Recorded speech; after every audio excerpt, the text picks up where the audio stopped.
திருப்பூர்ல குப்பை பிரச்சனை பெருசா போயிட்டு இருக்குங்க. அங்கங்க குப்பை சேருதுன்னு சொல்லிட்டு. ஸோ அந்த மாற்றம் நம்ம வீட்ல இருந்து கொண்டு வரலான்னு நான் நினைக்கிறேன்.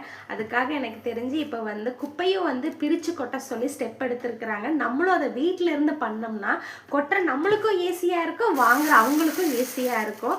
ஸோ எந்த மாதிரி பிரிச்சுக்கலாம் அப்படின்னு பார்த்தீங்கன்னா, இந்த மாதிரி உணவு ஐட்டங்கள் எல்லாம் பாருங்களேன், சமையலுக்கு நம்ம யூஸ் பண்ணுற ஐட்டம்ஸ் இதெல்லாமே தனியாக பிரித்து ஒரு டப்பாவில் போட்டு உங்களுக்கு கொட்டும் போது ஈஸியாக இருக்கும். அவங்களும் உரத்துக்கு யூஸ் பண்ணிக்குவாங்க. மற்ற குப்பைஸ் தேங்காய் மட்டை, இந்த குச்சி இதெல்லாம் நான் தனியாக வச்சுருக்கிறேன். அப்புறம் பார்த்தீங்கன்னா இந்த கவர்ஸ், இது பிளாஸ்டிக், இது தனியாக ஒரு கவரில் போட்டுக்கோங்க. அதுக்கப்புறம் பார்த்தீங்கன்னா ஃபுட் வேஸ்ட் இருந்துச்சுன்னா அதை தனியாக இந்த மாதிரி பிரித்து டப்பாவில் போட்டுக்கோங்க. அப்போ கொட்டும் போது உங்களுக்கு ஈஸியாக இருக்குது. இதை டப்பாவோடு அப்படியே கொட்டிடலாம், இதையும் டப்பாவோடு கொட்டிட்டு இதையும் டப்பாவோடு கொட்டிட்டு இந்த கவரை அப்படியே போட்டுட்டு வந்துடலாம். அங்கே போய் நம்ம பிரித்து கொட்ட வேண்டியதில்லை. அவங்களுக்கு சிரமம் இருக்காது, நம்மளுக்கு சிரமம் இருக்காது.